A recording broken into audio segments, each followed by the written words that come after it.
Hello everyone and welcome to Split Second. This week we received another one of our local friends, Jeff, and he brought his signature deck, Loney's Cluestorm, which you can find in the CDH database. David wanted to try new lines being done with old stick fingers, this time from JSpiel0714. Bal picked up his Kenrith Evolution based off of Ayer's list. Rodrigo is back on his Minsk hype, hoping to finally break his losing streak.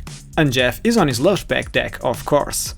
Before we show you starting hands, we would like to remind you that next week there will be another Tier 1 Con qualifier held in Lisbon by the CDH Portuguese League, and some of us will be attending. If you haven't registered yet, don't waste any time, and come play for a chance at awesome prizes as well as free entrance at Tier 1 Con and a buy at the tournament. David is going first and he kept his first 7, with plenty of mana and a tutor for his game plan, Bayou, Blooming Marsh and a Forest for lands, that can easily be played through Gaia's Touch, while Jeweled Lotus and Lion's Eye Diamond help on getting his commander out early. Grim Tutor can find him a reanimation spell to go off. Bal mulliganed once and found an island and Badlands for lands, with a Mox Diamond for ramp, Imperial Seal and Intuition can find him the needed combo pieces, while Mental Misstep and Abrupt Decay can interact with the board and stack. Rodrigo also mulliganed once and kept a Forbidden Orchard and a Plateau for lands, while Growth and Orcish Lumberjack for ramp, while Grand Abolisher can hopefully help him do what he wants uncontested. A Braid for some removal and Altar of Bone can find him a Rector. Jeff mulliganed once as well and kept an Island and Bark Channel Pathway for lands, Chrome Mox, Wild Growth and Jaspera Sentinel for ramp, with Earthcraft ready to go off if he finds Shrieking Drake. Fierce Guardianship becomes online as early as turn 1. Ready for the match? David starts the game with a Blooming Marsh and then casts a Jeweled Lotus, and the table is already ready for a turn 2 win, when David still casts an LED before passing. Bal draws and plays a Command Tower, he then casts a Mox Diamond, discarding an Island, and then casts an Imperial Seal. Without much going on in his hand, he goes for a Drannith Magistrate, hoping to delay the other fast decks. Rodrigo plays a Forbidden Orchard and taps it, giving Bal the Spirit, to then cast a Wild Growth on it, passing the turn. Jeff starts with a Chrome Mox, imprinting a Jaspera Sentinel, and then plays an Island. He then casts a Wild Growth on his island, but this time Bal responds with a Mental Misstep on it, to keep Loney's off the table long enough to play Drannith. David gets to his turn, plays a Bayou and the table is bracing for impact. David tells the table the list is slightly different and he kinda needs one more turn, as he casts Gaia's Touch and activates it to put a Forest into play, ending his turn. Bal draws, plays a Badlands and casts his Drannith Magistrate, so now the table understands that Mental Misstep. He still attacks David and passes.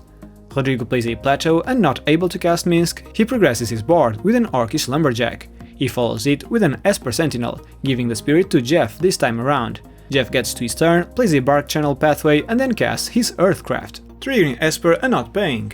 Unable to do anything more, he passes.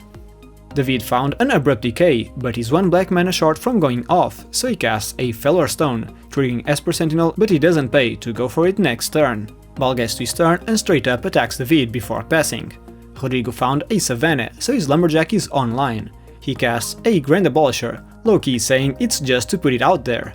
In response, while he can, Jeff casts a Petty Theft on Drannith Magistrate, triggering Sentinel and being unable to pay. In response, while Jeff is tapped out, Bal casts his Abrupt Decay on Earthcraft, triggering Sentinel and paying for it.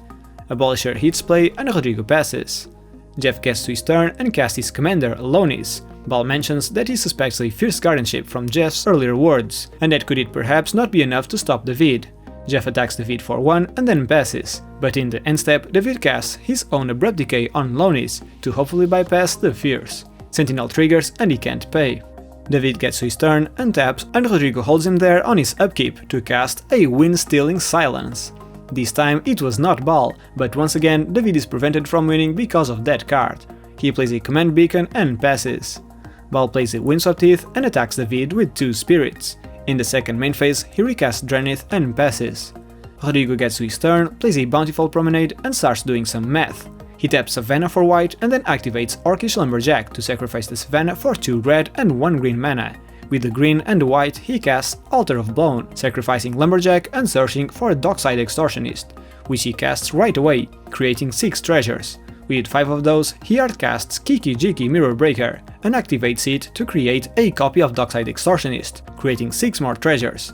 He now casts Finale of Devastation, X = 4, and the table is anticipating doom, as Felidar Guardian is put into play, triggering to flicker Kiki Jiki, This way, he demonstrates a loop where he activates Kiki-Jiki targeting Felidar Guardian to create a copy of it, entering and flickering Kiki-Jiki, which allows him to then create a huge amount of hasty cats that can swing for lethal. GG. Since this was a fairly quick match, we decided to play another one. This time, Rodrigo won the dice roll and is going first. He mulliganed once, not wanting to go lower, with a single Boseiju who endures for lands, but with a Birds of Paradise for ramp as well as an early Dockside Extortionist. Arbor Elf and Rite of Flame are lacking the other proper counterparts to produce mana, and he still has Sylvan Safekeeper for protection, and Survival of the Fittest to find him Rectors or other combo pieces. Jeff also mulliganed once, always looking for that juicy turn 1 Lonis, nothing slower than that. Wooded Foothills, Flooded Strand and an island for lands, with a Lotus Petal for ramp, Green Sun Zenith to pivot his game plan, with a Brainstorm to dig deeper or be pitched to a Force of Will. David also kept the trend of second 7s, with a Swamp and a Polluted Delta for lands. Sol Ring, Jet Medallion, Dark Ritual and Cabal Ritual all help towards an early Ad Nauseam, if he goes for it with his Vampiric Tutor. Going last and not wanting to mulligan lower than 5, Bal kept a no-lander. Mana Crypt is his single mana production source, and with a single land he can cast Drannith Magistrate or Sylvan Library to hopefully recoup from this. Imperial Seal can be disrupted with Lonis out, but Noxus Revival can help bypass that. He sent Demonic Consultation and Force of Will to the bottom. Ready for round 2? Rodrigo starts the game with a Boseiju and casts a Birds of Paradise, passing the turn. Jeff plays a Flooded Strand and casts a Lotus Petal. He cracks the strand for a Tropical Island and casts his Lonis, ending his turn. David plays a Polluted Delta and cracks it for a Bayou. He then casts a Sol Ring and follows it with a Jet Medallion, passing the turn. Bal slowly reaches for the deck and shows a top deck Flooded Strand. He cracks it for a Savannah and casts a Mana Crypt. With Lonis out and being last in turn order, he keeps Drannith for the next turn and casts his Sylvan Library, ending his turn. Rodrigo fails to find a second land, so he slams his own Drannith Magistrate, and all is not lost. Jeff draws, plays a Rejuvenating Springs and casts Jaspera Sentinel, triggering Lonis for a clue and passing the turn. Lonis is now preventing tutors to the top, so David is now unable to go for his Vampiric Tutor, so he plays a Swamp and casts a Golgari Signet, following it with a Nature's Lore, searching for an Overgrown Tomb to play tapped and ending his turn. Bal's first crit roll comes harmless. He draws and pays 8 life for 2 extra draws from the library. He plays an Underground Sea and casts his Drannith Magistrate, passing the turn. Rodrigo finds a colorless producing land, Gemstone Caverns, but he casts his Dockside Extortionist, entering and triggering for 6 treasures. Rodrigo now casts a Sylvan Library and passes the turn. On his end step, Jeff fires his Brainstorm and then proceeds to his turn. He draws and plays a Wooded Foothills, cracking it for a Forest. He then casts a Finale of Devastation X = 2 and searches for a Phantasmal Image, entering as a copy of Dockside Extortionist, creating a clue with Lonis, and Rodrigo does some math and does not crack any treasures, so Jeff creates 11 treasures. He now cracks 3 for a Green Sun Zenith X = 2, and this time he searches for a Kinnan Bonder Prodigy. He gets another clue and all his treasures now double their mana potential. He still goes ahead, casting a Force of Vigor, targeting both Sylvan Libraries, and then ends his turn. In his end step, David takes the opportunity where Lonis is tapped and goes for a Vampiric Tutor. He wanted to go for a winning one, but he must still clear both Dranniths, so instead he goes for a Toxic Deluge. He gets to his turn, draws and casts the Deluge X = 3, hoping to reset the board, but Jeff casts a Force of Will, pitching a Gilded Drake, so David sadly passes. Bal rolls and takes 3 from the crypt. He draws, plays a Tarnished Citadel and ponders for a second. He casts an Imperial Seal and searches for a Gitaxian Probe, hoping to bait Jeff into activating Lonis. He then attacks David for 1 and passes. We're back to Rodrigo's turn, and he top-decked exactly what he needed, a land, a Ganjo Seat of the Empire. He now shows why he didn't crack any treasures once Jeff's Dockside triggered, as he casts a Survival of the Fittest. In response, Jeff cracks a clue but lets it resolve. Rodrigo now activates the Survival of the Fittest, discarding an Arbor Elf and searching for a Felidar Guardian to his hand. He activates Survival once again, discarding the Felidar Guardian and searching for a Kiki-Jiki to his hand, which he discards right away to Survival, to search for a Karmic Guide to his hand. He now casts his Rite of Flame, and with the last 5 mana available, he casts the Karmic Guide. In response though, Jeff casts a Dress Down, saving the table from another Kiki Felidar manual assembly. Rodrigo passes and Jeff gets to his turn, casting a Ponder. He then channels a Boseiju targeting the Survival of the Fittest, and Rodrigo finds a Taiga with it. Jeff now cracks a clue to draw a card, and cast a Birds of Paradise, entering and creating another clue. which he now cracks with Lonis, targeting Bal to get rid of his tutor to the top, the Gitaxian probe. Jeff has now 2 cards in hand and casts a Rhystic Study to start refilling. In response though, Bal casts a Noxious Revival on David's Toxic Deluge, which was his plan all along. Jeff plays his last card in hand, Verdant Catacombs, and attacks David with Keenan before passing. David gets to his turn, draws, and instantly puts Toxic Deluge on the stack, paying 3 life to hopefully sweep the whole board. Rhystic triggers and he pays for it. Due to Mistmoon Griffin being in his deck, Rodrigo lets Karmic Guide to be the topmost creature of his graveyard, so he can go at it again if he draws it. We're on Bal's turn. He rolls and loses 3 to the Crypt. He plays a Boseiju who endures, so he can cast Kenrith and still pay for the Rhystic trigger, before passing. Rodrigo draws and slams his commander, Minsc, right away, finally free from Draniths. Rhystic triggers and he pays for it. It enters and triggers to create Boo, with whom Rodrigo attacks David before passing the turn. Jeff draws the last card from Ponder and only now he cracks his fetch, to find another forest. He recasts Lonis Cryptozoologist and passes. David finds a window and after some math tries to go for it, casting his commander Old Stick Fingers X = 2 and paying for the Rhystic trigger. He already drew one of the creatures, so as he goes through the deck he finds the other 2, Sidisi Undead Vizier and Mikaeus the Unhallowed. He now casts a Dark Ritual and ponders deeply on Rhystic trigger, but decides not to pay. He then casts a Cabal Ritual and once again doesn't pay for the Rhystic trigger. With all that mana, he hardcasts Rot Hulk. That's right, we'll give you a moment to read this CDH staple. Rhystic triggers and it doesn't pay, and once it enters, it triggers and he returns both Sidisi and Mikaeus to play, since both are zombies. Sidisi triggers exploits herself, searching for a sacrifice to David's hand. Due to Mikaeus, Sidisi undies, returning to play with a +1/+1 counter, triggering once again to be exploited, and David searches for a Lotus Petal. He now casts Sacrifice, sacrificing Rot Hulk as an additional cost, triggering Rhystic and not paying, and due to Mikaeus, it is returned to play due to having Undying, which in order returns Sidisi to play, triggering and exploiting herself to find Reanimate. She once again returns to play due to having Undying, exploiting herself once again to search for Elixir of Immortality. He now gets 7 black mana, and Jeff's Rhystic Study is making things really hard on him. He casts Elixir of Immortality, triggering Rhystic and not paying, and follows it with a Reanimate, targeting Sidisi. Rhystic triggers and it doesn't pay, but this time Jeff finds a Noxious Revival and casts it on Sidisi, hoping to stop these shenanigans. David is once again stopped by a lousy mana value 1 spell. He casts a Lotus Petal, triggering Rhystic and paying for it. He then decides to crack the Elixir in order to shuffle his graveyard into his library. This way, Sidisi isn't on top where Lonis can take it.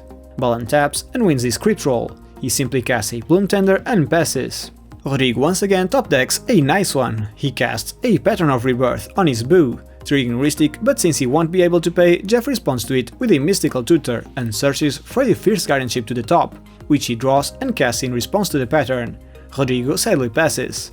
Jeff gets to his turn, plays a Gaia's Cradle and then casts a Academy Manufacturer, triggering Lonis, and this time he creates 3 tokens due to the Manufacturer, and ends his turn.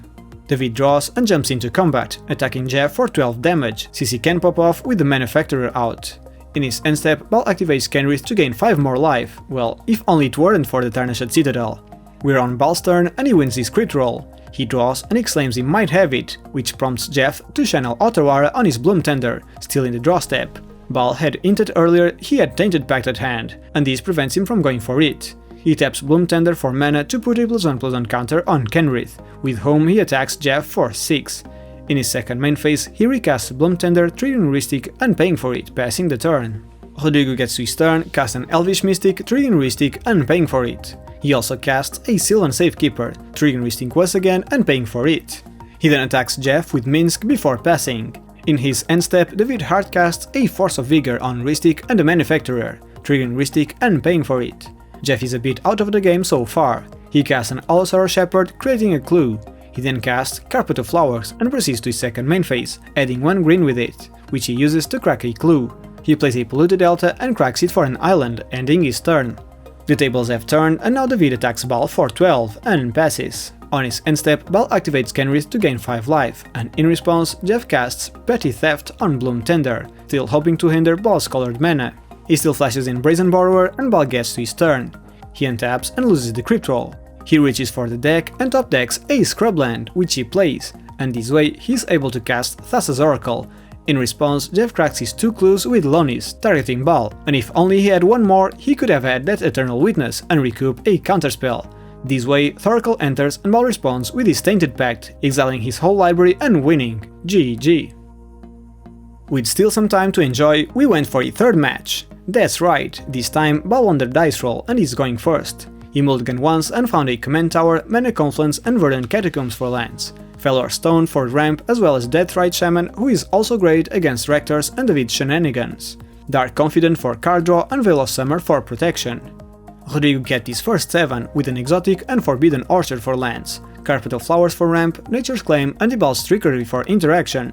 Dockside will hopefully generate him enough mana to be able to pod Minsc into a win. Jeff mulliganed once and found a Rejuvenating Springs, Boseiju Who Endures and an Island for lands, Mox Diamond for that turn 1 Lonis and Waller Roots for extra ramp. He already has Shrieking Drake, so that Neoform might be aimed at a Mana Factory for an early attempt at winning. Finally, David mulliganed down to 6, not wanting to go lower. Windswept Heath as a single land but with a Golgari Signet for ramp. He has 2 tutors to find his combo pieces, Cabal Ritual for extra mana and Life Death for another way to reanimate Sidisi after Stick Fingers is cast. That's why he did send it to the bottom. He needs Sidisi in his deck. Ready for the final match? Bal starts the game with a Verdant Catacombs, cracking it for a Bayou and casts a Deathrite Shaman, passing the turn. Rodrigo plays an Exotic Orchard and casts a Wild Canter, also passing. Jeff starts his turn with a Mox Diamond, discarding an island, and then he plays a Rejuvenating Springs to then cast his commander Lonis, ending his turn. David plays a Windswept Heath, cracking it for a Bayou, and then casts a Mana Vault, passing the turn. Bal draws and plays an Ancient Tomb, and then casts a Felor Stone. He ponders on having Deathrite online, but he would rather advance his board, casting Dark Confident, hoping to let the responsibility of dealing with David to Jeff. Rodrigo plays his other Orchard and cracks the Canter to cast his commander Minsc, entering and creating a Boo token, while Bal gets the Spirit. He attacks David with Boo and passes. Jeff gets to his turn, plays an island, and after some math, he goes for it, casting a Wall of Roots, gaining a clue. He then activates it for green to cast Neoform, and sacrifices it as an additional cost. He searches for Academy Manufactory, which upon entering creates a clue, food and treasure token, which he cracks to cast Shrieking Drake. In response, Bal exiles David's Windswept Heath with Deathrite to cast a Veil of Summer, not only attempting to draw a misstep, but exproofing him from blue just in case. Shrieking Drake resolves and triggers to bounce a creature to his hand, and Jeff bounces the Drake. This way, he is able to demonstrate a loop where he casts Shrieking Drake, creating a clue, food and treasure token due to Lonis and Manufacturer, and bounces itself to his hand, allowing to create infinite clues and food, ending the loop with the Drake in his hand and a treasure. Now he activates Lonis, sacrificing 100 clues and targeting Rodrigo. This way he gets Kiki Jiki from Rodrigo's library and activates it to create a copy of Academy Manufacturer. So now he repeats the Shrieking Drake loop, this time generating exponentially more tokens and going infinite on treasures as well. With the infinite treasures he can crack enough clues to draw his library until he finds enough creatures and Finale of Devastation to kill a table through combat. GG! Thank you for joining us for today's match, everyone. These were some crazy matches where Drannith Magistrate showed to be a great stacking piece as well as heuristic study. Sometimes it's better to be in play than remove it just because you want to cast some stuff. Minsc also showed over and over that there's not always a need to find Erectors, and you can simply manually assemble Kiki-Jiki lines. We'd like to start the credits by thanking our current patrons, and especially Izanaki, TJ Rapp, Mike Purr, Arjimu, Drunken Housecat, V, RJ, Heated Chill, Pina, Ricardo, Dragonstake, Katarina, Michael Bowen, Super Scaldi, Dog, Wyatt, Wicked and Xenon, our stack breakers. If you want to support us, you can do so by liking this video, subscribing or by becoming a patron yourself. If you want to go through other Commander adventures, click one of the videos on the right. If you want to talk with us about our games or other EDH related matters, join us on Discord. Join us again next week for a new set of Commanders and more decisive plays. See you all then.